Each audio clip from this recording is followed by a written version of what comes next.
Hi all, welcome back to my channel. On February 16th of 2025, just before 6 a.m., shots rang out in a quiet, sleeping neighborhood on North Grand Duke Circle in Tamarack, Florida. The screams that followed had neighbors calling 911 as they woke up to a terrifying nightmare unfolding on their street. You hear the gunshots. Soon after, screams. Tell me exactly what happened. I just woke up out of the sleep and there's gunshots and screams. About 5 minutes ago, someone was knocking. A lady was knocking really hard on my door, running in the street with a little girl. It seems someone's after her.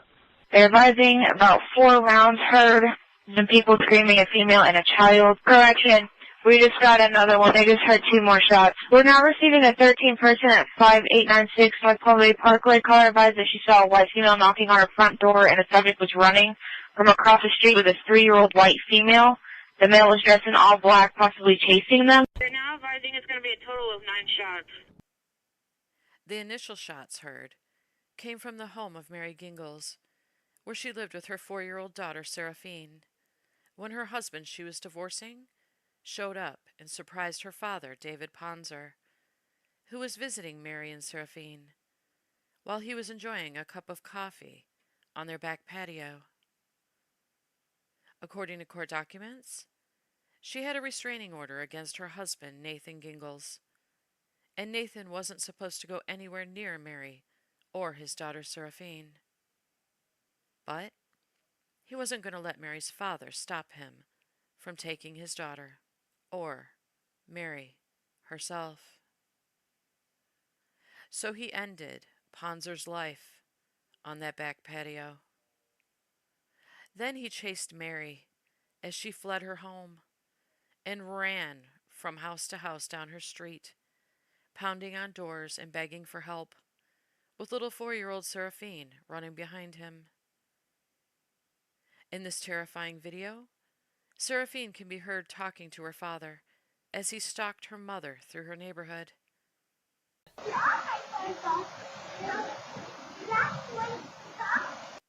A neighbor who witnessed them walking by said Seraphine could be heard begging her dad to stop. She's behind him, and you could just hear her pleading for her dad to stop.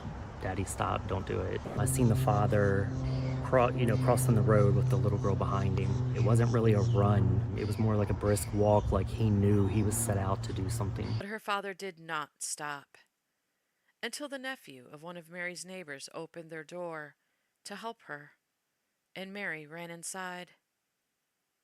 Then Nathan opened fire into the neighbor's home, ending both his and Mary's lives right in front of little Seraphine. It's one of those situations that really gets your blood boiling here. We do want to warn you, some of the images, some of the details are very disturbing. This was a young mother. She ran out of that house trying to get away from her ex-husband, went across the street, door to door to door, looking for help. Residents telling us, given their history, this could have been avoided. Neighbors stunned. Deputies say 43-year-old Nathan Gingles ambushed his estranged wife, Mary. Her father and daughter were also in her Tamarack home. Nathan allegedly shot Mary's father during a fight, so she ran, screaming for help, door to door, Nathan following with little Seraphina at his side. I am definitely heartbroken. Mary made it to the home of neighbor Andrew Farron. Nathan followed, shooting and killing them both. This is something that has taken place through just pure evil. Farron's uncle speaking out, saying his nephew had his whole life ahead of him, 35 years old, just trying to help. A lengthy history of domestic violence right across the street, he says, affecting his family now too. With the failure of protecting this poor victim, this poor woman and her child and father-in-law, it ended up branching off to it affected our lives. Total strangers who lost a nephew, who lost his son. So it's very, very important that domestic violence is taken seriously. Nathan already had a stack of domestic violence allegations against him. Of course, he took off with that little girl. An Amber Alert was issued. They were fortunately found. Little Serafina was unharmed. He was arrested, but authorities later found the murder weapon ditched in a nearby canal. That's the latest here in Tamarack. I'm Andrew Perez, Local 10 News. Thank you, Andrew. That suspect's family telling us they never imagined he could do something like this. And Local 10's Roy Ramos continues on live team coverage now from Fort Lauderdale, where the suspect was in court today. Roy? I did get a chance to reach out to several relatives for the suspect. I ultimately got in touch with his father, who described his son as a good person, but unsure what would lead him to allegedly commit these heinous crimes. Court documents I've also obtained show that the suspect had a troubled marriage with his wife, even writing in those documents she feared that her husband would kill her. I am making a finding of probable cause. Handcuffed in a black and white striped jumpsuit, 43-year-old Nathan Gingle sat next to his attorney during a dependency hearing for his 4-year-old daughter, Seraphine. I don't believe there's any services that the department can put in place to alleviate the risk to the health, safety, and welfare that you present to your daughter. The hearing comes a day after sheriff deputies said Nathan shot and killed his wife Mary before kidnapping their 4-year-old daughter Seraphine, then shooting his father-in-law and the nephew of a neighbor in Tamarack Sunday. We looked into the criminal history of Nathan and found that he was also facing charges for violation of an injunction of protection of domestic violence and interference with custody of a minor. In that document, Mary writes how Nathan was singing a song about how he was going to kill her, saying that he was going to shoot me and there was nothing I could do about it. 3 cases we found filed in family court just last year showed he had a connection to military service and a troubled marriage. While one domestic case filed by Mary was later closed, other documents showed she filed for a divorce last February. A second domestic case in December showed she was seeking protection, the judge granting that a little more than 3 weeks ago. Sadly, she and 2 others would lose their lives at the hands of who investigators said was Nathan. Seraphine was found with her father in a Walmart parking lot shortly after the Amber Alert for her was issued. Police found her safe and unharmed. But her mother and the courageous neighbor who opened his door to help her would not be found deceased until hours later, leaving shaken neighbors unaware that a triple homicide had occurred on their street that morning.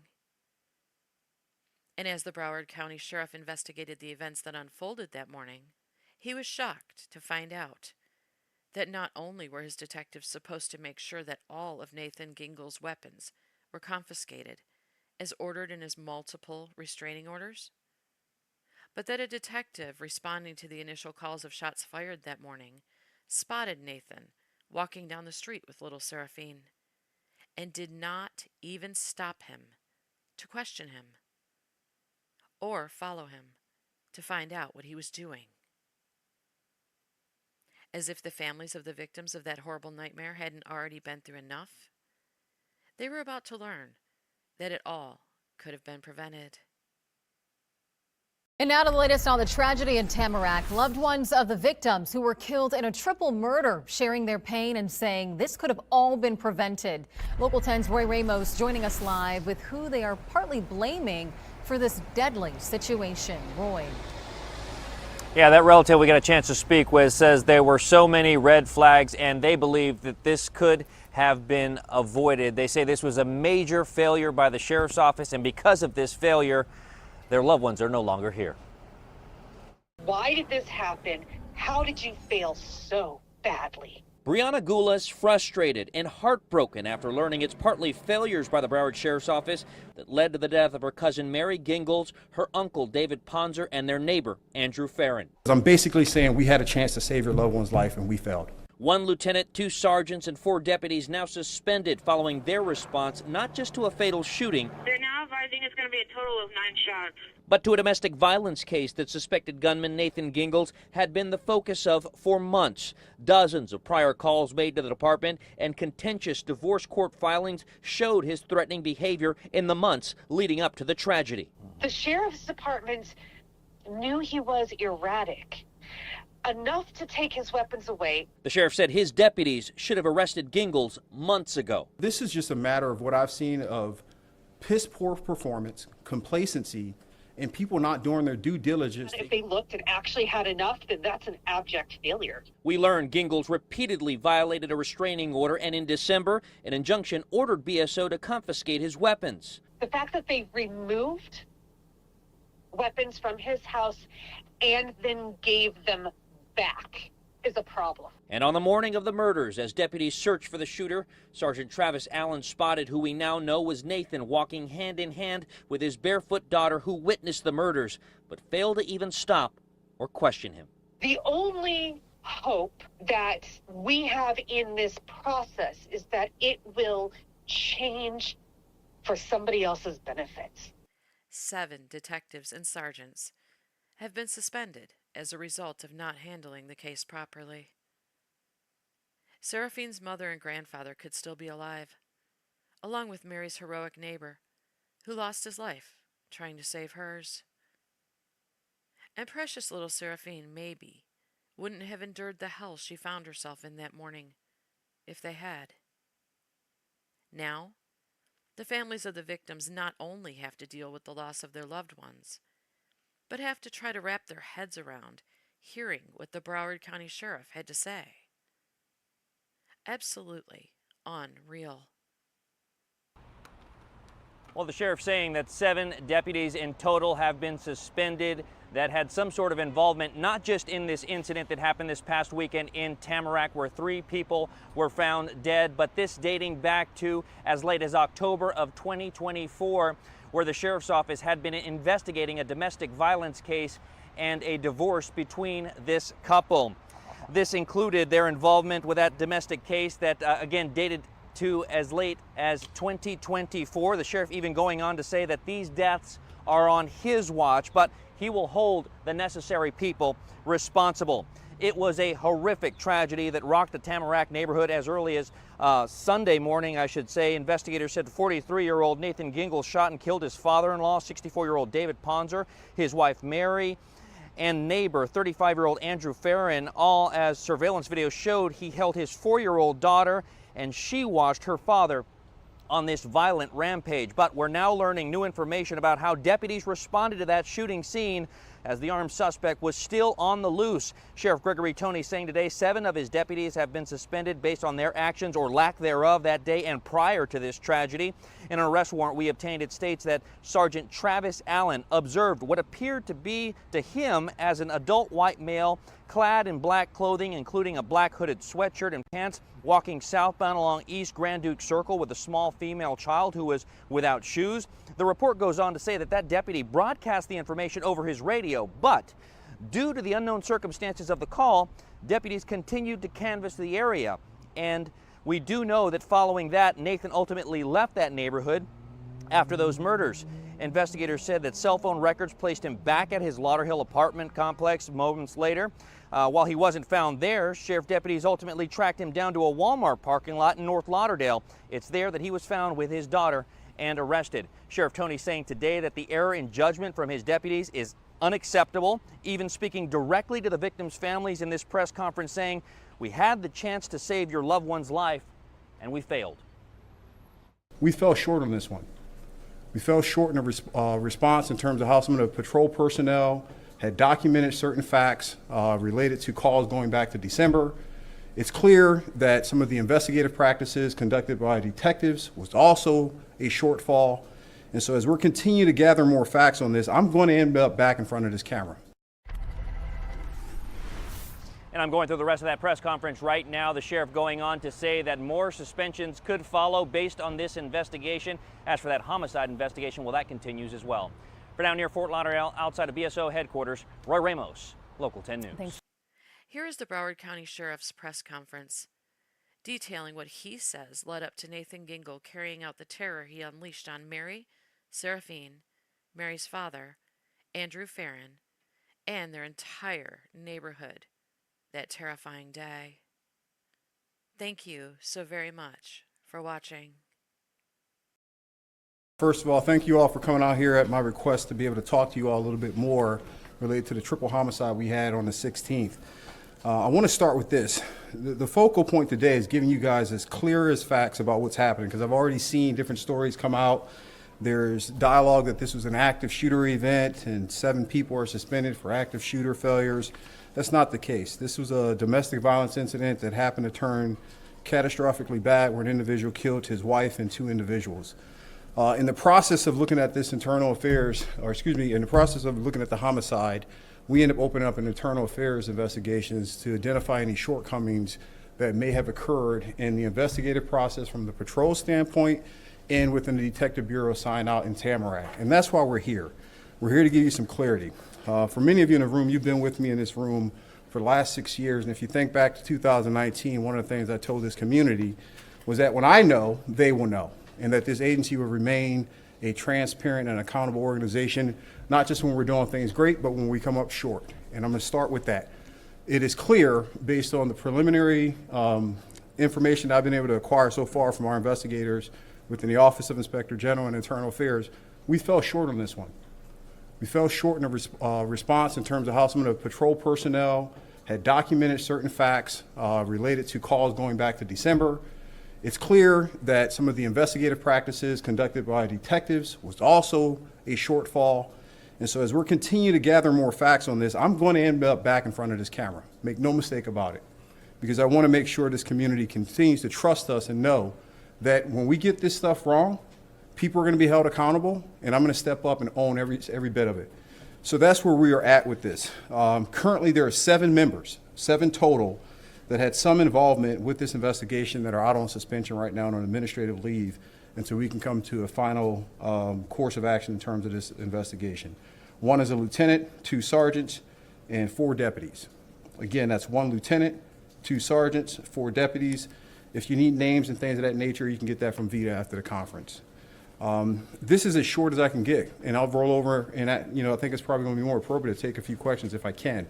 Keep in mind, I cannot disclose or start talking about the homicide investigation, and there's minimum things that I can present in terms of the internal affairs. We'll start here. I think that is an accurate assessment and that we could have done more from what I've been able to analyze. I'll start with some of the first things that I've been able to witness and look at. From the original call for service that occurred back in October, because we're going way back, folks. We're not just looking at isolated incidents. We have a robust list of all the calls for services that occurred at that site location, either coming from the husband or coming from the wife or any other member that had any concern. What I witnessed in October, the first call that came out was related to a tracker. I saw some of your stories. You're accurate in that assessment. It's clear that we probably could have done more in that element, and that's what we're looking at in terms of what the deputies' responsibilities were at that time. These aren't shortcomings of policies, procedures, training, or equipment. For my assessment, this is really just a shortcoming of performance, whether it be complacency, not taking a greater interest, and not doing their due diligence to make sure that they're documenting everything in an accurate manner so that when it does arrive in the investigator's hand, they have a comprehensive report that will allow them to make better judgment and decisions. That's one start. The second aspect is the call in December that we had where a deputy went out to the scene and spent 35 minutes and 34 seconds, because I watched every bit of it on a body-worn camera, assessing and talking to the victim, talking to Mary, gathering information from her. And it was very robust in terms of the threat spectrum that exists, the totality of times that she had made related to, I fear that he's going to kill me, etc. And at that time, based on the evidence and things that were presented, there was enough there where we could have potentially pursued a probable cause affidavit so we can arrest him and take him off the street. And that didn't happen. We know that. The other elements that I'll be able to talk a little bit about is when this case finally made it to the assigned detective in the district. We're looking at that. There has been a multitude of shortcomings from my perspective that I know from being an investigator, having worked cases where things could have been done a lot better and they were not done. And so that's why I prompted and called for this internal affairs investigation, because on the surface, just seeing some of the things we found in the first couple hours, remember 24 hours, we were already looking into this. It was clear that no, we're going to have to address this one. We're going to have to come to the public and let them know what the hell happened. Well, I can tell you this. You mentioned Sergeant Allen, correct? He is also one that's currently suspended, and we're examining the totality of it. So for going back to the clarity, you asked one question that had 2 parts. The first part, no, it's not an active shooter incident. The way we classify active shooter incidents across this country under Department of Homeland Security protocols and the FBI, that would not qualify. The individual conducted a homicide, and then he stalked additional victims and killed them independently. But there wasn't an open air environment where he's actively shooting at random people that has no participating role in that particular criminal pattern that he took. Does that make sense? The entire performance protocols is what we're looking at, and I don't want to jump ahead of this. Let me get to this real quick. There will be people that will lose their job over this. And I'm focused on making sure that they don't win a damn arbitration, because that happens too repeatedly in this profession, where individuals out in other states, after I fire someone, determine that they want this person back in our county and in this community. I've dealt with that numerous times throughout my career here as a sheriff. And so I don't want to put out any information about the standing of this investigation, because when I have to make the final decision that members are going to be terminated, I don't want them back here. Roy, you bring thank you. That's a very good point, okay? I hate that we have to talk about the shortcomings, because our tactical team out there, our SWAT team, did a remarkable job on the hostage rescue and saving that young kid's life and making sure it didn't escalate to a potential active shooter in any other environment. But we can't highlight that when I know there's other shortcomings. And because of those other shortcomings, it forced me to go far back as we can from the first few calls of service that came in. And as we're analyzing every single one of those calls, going over a year ago, we're starting to see things that where we probably should have done better. Let me backtrack a little bit. Early on, there was a call for service in which we were able to come out there and seize all the weapons for an injunction violation. Then there was a second call for service that came out after the injunction was basically null and void because of the victim had elected to go in that path. And then those guns were returnable in the sense that he had the right to receive them.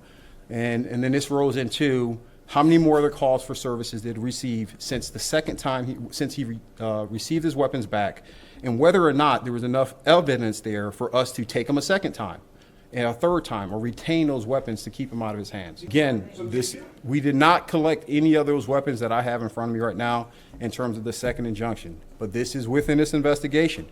I want to know, why didn't we do it? Who was the detective assigned? Did they file the proper paperwork with the courts? These are all the processes that we're looking at. And like I said, if we have to do a round 2 or 3 of this, we most certainly are going to do it and tell the community what they need to hear. I can tell you what I've witnessed so far. This isn't a matter of a relationship element or a deputy showing favor.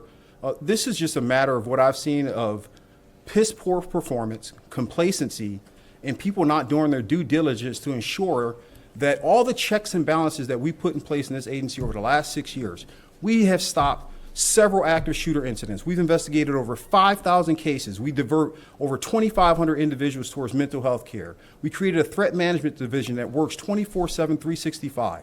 So there's enough resources in this agency to support every single law enforcement officer across this entire county beyond BSO, because we have supported and investigated hundreds of cases in Fort Lauderdale, and Coconut Creek, and Margate. And so it's very frustrating. It's very frustrating for me to have to stand here and witness this and know that we're an organization who has had our trials, from one active shooter event to the airport to Stoneman Douglas to one tragedy after the next. And this administration, we put forth everything necessary to be successful. And it's inexcusable that individuals fail to perform their job. And it's not an excuse within anything from administration to policies to protocols to training. It's just bullshit work by other officers. Look, I don't want the public to lose faith that we can't do this when we're handling thousands and thousands of calls per service. We were over 700,000 calls per services every year just in our law enforcement division. That is an indicator that we're going to be successful handling our cases. So to the public, to the community, to those mothers and women out there who think that we're going to drop the ball and this is a consistent pattern, know this. When we rectify this situation, I'm going to send the fear of God amongst this entire agency to make damn sure we don't do this again. Because this death is on my watch. It's on my watch. I'm the sheriff of this county. I'm responsible. 2 times this community voted me in this office because of the way I perform, because I hold people accountable. I've terminated over 75 employees since I've been here, investigated the whole agency under the PPP scandal. I'm not shy away from holding us accountable. I'm not shy about taking an aggressive tone when we fail. There's 2 million people in this county that are counting on us every day to do our job. I fight for the funding, I fight for the equipment, now they have to fight for this community and perform, or they're not going to survive here. No, I'll start and work backwards. So the Amber Alert, I didn't see any issues there. If something comes up over the next couple of days as our investigators are analyzing this more, we'll come back and talk about it. But on the surface, that was not an issue. As far as the shortcoming, all 7, this is related to the most recent call for service going back from October, December 29th, and of course our response going out there on the tragic day. You had one other in the middle and I lost it. What was your second one? I think there was somewhat of a delay in terms of finding them, but the discovery aspect, if you look at it, she was fearful, she was running for her life, she's going from one spot location to the next. So that takes time to be able to discover exactly where is the incident location, where is the final resting place, unfortunately, for the victim. That, I'm not going to micromanage that, right? There's some things that just take time. That's just the nature of doing business. But what I won't shy away from is the shortcomings in terms of investigative practices at the officer level and the detective level. And by the way, this investigation will include every single administrator from the captain to district commander all the way down. No one is going to get a pass on this. And if anyone falls short, they will not survive this. Absolutely. This is a devastating time for them. And it's hard to stand here non-emotional, and forgive the profanity that I dropped momentarily. It's very difficult because I hold these people close to my heart when they die. I read every report. I look at every single tragedy. And I'm a human being like everyone else in this room. And when I know we could have done better and we didn't do better, and this wasn't a matter of not properly funded or all these other things that historically has just failed this community, this isn't it. This is just individuals not doing what they're supposed to do. So I'm regrettably sorry to bring that to this family because they're hearing this right now. And it doesn't bring any solace to them. It only hurts them even more. Because I'm basically saying we had a chance to save your loved one's life and we failed. No, but that'll be part of the overall investigation. I can tell you, looking at the notes and bullet points that came through, it looked like dozens of calls for services over a span of a couple years, where it's just been one conflict after the next, whether the husband's reporting the wife, now she's reporting him, and so on and so forth. But it is a robust amount of calls for service. I honestly couldn't answer all that because we're running 2 things here, right? There's a homicide investigation that have to get all the factual elements together related to weapons used, crime scene, all those different complexities. So I don't want to navigate into that realm.